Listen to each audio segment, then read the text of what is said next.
Welcome to week one of a 4-week shoulder strengthening program designed for predominantly high school baseball players.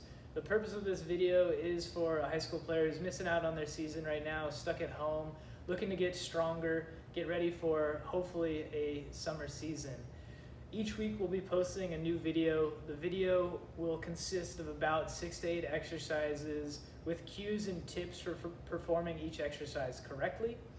You are welcome to add weights as necessary to make the exercises as challenging as they need to be. You should be able to use household items for small weights, and then maybe some bags for some of the heavier weights as well. There will be sets and reps listed on each exercise, but think of these more of guidelines, and that you can certainly do more or less depending on how strong you're feeling. Try to perform the exercise routine 3 to 4 times over the week, and then each week we'll add a new video where we'll be building off of the exercises from the previous week. Please send us a message if you have any questions. We're really here to help. We want people to be ready to throw when they're able to. All right. This exercise is called a prone tee, and for a setup on this one, you'll need something that you can lie on top of. So right now what we're using is a kind of a big exercise ball. Other things at home that you can use are an ottoman, or sometimes a chair, depending on what it looks like. And basically you want to be able to lie on it on your chest or your stomach where you have both arms free. And the starting position for the prone tee is going to be with your arms out to the side like this. You want to think about your elbow is going to be a little bit higher than your shoulder here. You go straight out to the side. And you want to have your thumbs in the same line as your nose. And what Austin's going to be doing in this exercise is he's going to be lifting his arms just a little bit up towards the ceiling and then back down. And he's trying to get his thumb to go straight up towards the ceiling and not have it come kind of down and back as he comes here. Now, this exercise should be for the shoulder blades. You should feel it between your shoulder blades, but he's not trying to pinch his shoulder blades. Those muscles should automatically engage as you're lifting your hands straight up towards the ceiling. And what you'll also notice is that he's going only a few inches down and a few inches up. Sometimes with this exercise, you see people doing these huge motions like this, up and down here. And what that then does is that uses a lot more of the back of your shoulder and your deltoid here. And we want to feel this kind of engaged across your shoulder blades primarily. So that's the T version. The Y version, think of the Y in the YMCA, is going to be a little bit more up overhead. So now he's going to be going almost with his arms kind of closer to his ears, but the exact same things apply. He's still going to be trying to lift his thumbs straight up towards the ceiling. You should still feel it kind of across the back of the shoulder blades. You want to be careful that you're not feeling it too high up into your neck, kind of the base of the shoulders, or into your lower back. You want to try and keep your whole spine, including your head. He's doing a really good job of not tilting his head back as he's in this position, but keep that in line, the whole body here as you're going up and down with your hands. Next exercise is going to be a prone external rotation over the ball, or again, you can use an ottoman or chair to rest your chest on. And the starting position here is going to be arms bent at 90 degrees with the hands hanging down towards the floor. What you want to pay attention to is what is the starting position of your elbow. Right now, Austin has his elbow a little bit higher than his shoulder, and you'll notice that's a little bit kind of in front of his chest. It's not too high this way here. If you start here and then you try and rotate your hands up like that, you're going to feel like your shoulder gets all bunched up in the front. So he wants to keep it a little bit in front of his body, kind of in line with his chest. And as he's rotating, so go ahead and rotate your hands up here, you want to try and keep the pointy spot of your elbow as still as possible as you go up and as you go down.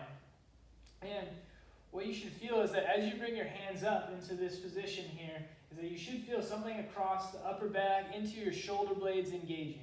You'll certainly feel it behind the shoulder, but I definitely want you to feel it between the shoulder blade a lot too. And if you're not feeling anything between the shoulder blade, in this position here, just at the start, think about trying to engage those same muscles that you were just doing in the T or the Y without trying to pinch your shoulder blades too much together. And I know that sometimes is a hard thing to do, but too much of a pinch can actually restrict your motion and be counterproductive. As you're going up here, so go up again, this is where you should feel it the most. And then also, let me have you turn 90 degrees here so they can see this next part. And you'll see a difference between his right and his left, so that as he comes up here, you'll notice that his right hand is able to go a little bit higher than his left. A couple things to point out with that is that's normal for somebody who's done a lot of throwing in their life. And it's really important that on the throwing side, so in this case, Austin's right side, you really want to make sure you're working through that full range of motion and really trying to control and master these last few degrees is what's important for a throwing shoulder, and what I think oftentimes sets people who are likely to get injured versus people who are less likely to get injured is the control of that range of motion. All right, next exercise is going to be a plank to a downward dog, and that's going to help us accomplish two different goals. One, anytime you're putting weight through your hands, it requires a lot of muscular strength to do that. We're big fans of anything where you're weight bearing through your hands here. And then the other thing that's going to help accomplish is you're going to end up with your hands up overhead. And one of the biggest predictors of injuries in throwers is not being able to fully get your arm up overhead without pain or a pinch or lack of range of motion. So what Austin is going to do here is he's going to start into kind of a push-up plank. He's going to think about trying to bring this up towards the ceiling so that his shoulder blades are not sticking out too much. Shouldn't be sagging downwards. And then what he's going to be doing here is he's going to be pushing through his hands to push himself up into a downward dog. So, yep, kind of starting the plank, push up into the downward dog. Now, what he wants to do is that as he's going up into the downward dog, he wants to let his shoulder blades kind of come up and around his rib cage. Hold that for a couple seconds, then come back down to the plank. Again, he's still engaged through here, so he's not letting his upper body sag down. You shouldn't be able to see your shoulder blades sticking out as you are in the plank position. You should be getting a hamstring stretch with this as well. Now, if you're to the point where your hamstrings are too tight and you cannot get fully up overhead, you can bend your knees a little bit. So if you bend your knees a little bit and then go up overhead, that should help give you a little bit more motion, a little bit more ability to get into that position. Now, in the downward dog position, you should feel like you are engaging through your arms. You're pushing down through the outside of your palm as you're going up. You should, or you might feel a little bit of a stretch into your lats on the sides as well. And then you'll be feeling your shoulders working as well. Hold in each position for about 3 seconds. Go up and down 10 times, and then 3 sets of those. All right. Next exercise, we're going to do a plank with an alternating shoulder tap. And what that's going to look like is you're going to be in a push-up position again. You want to widen out your feet a little bit here to help give yourself a better base of support. Now, you can try and minimize that base as you get better and as you get stronger, especially through your midsection. So this is a shoulder exercise, but it's also a stomach exercise as well.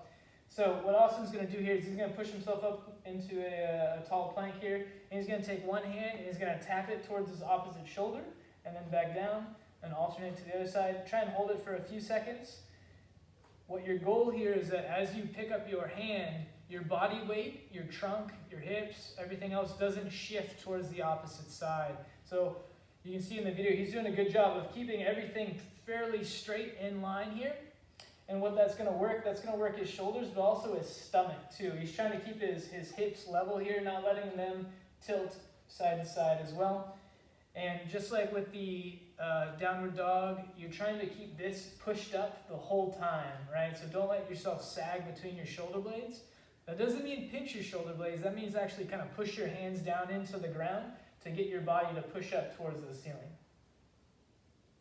Think about doing about 5 times, 5 taps each side for 10 total. And try and do 3 sets there.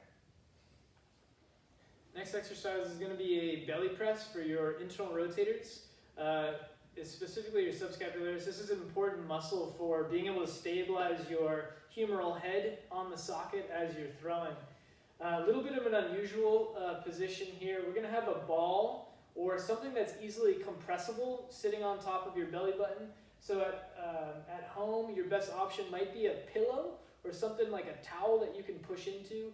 At home, or sorry, excuse me, right now what we're using is kind of a half inflated softball. So something like a blown up soccer ball, basketball might not work for this because I want it to actually compress a little bit.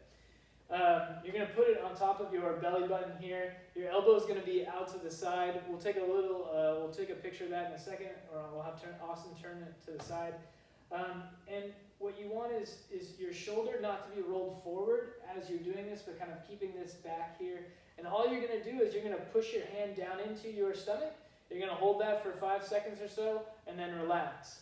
Now, what you also don't want is that as you're pushing, you don't want to just squeeze by pulling your elbow in. You want to keep the pointy spot of the elbow still as you're pushing into the ball. So good.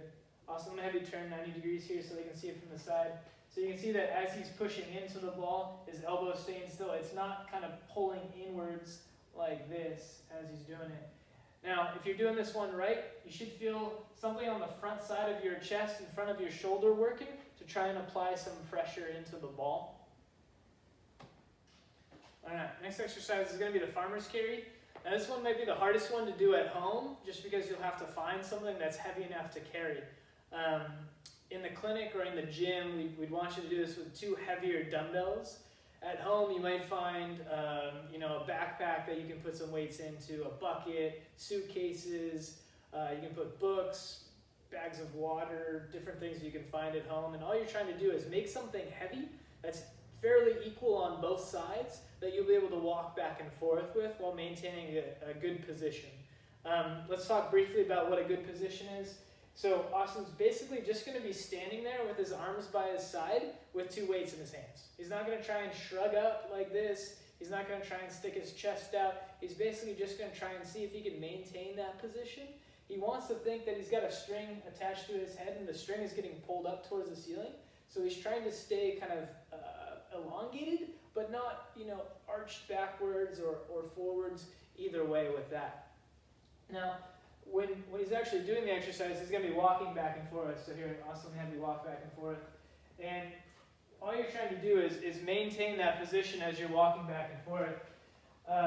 Where you should feel this, you're going to feel this kind of into the upper trap here, but you might feel something across your back of your shoulder blades as well.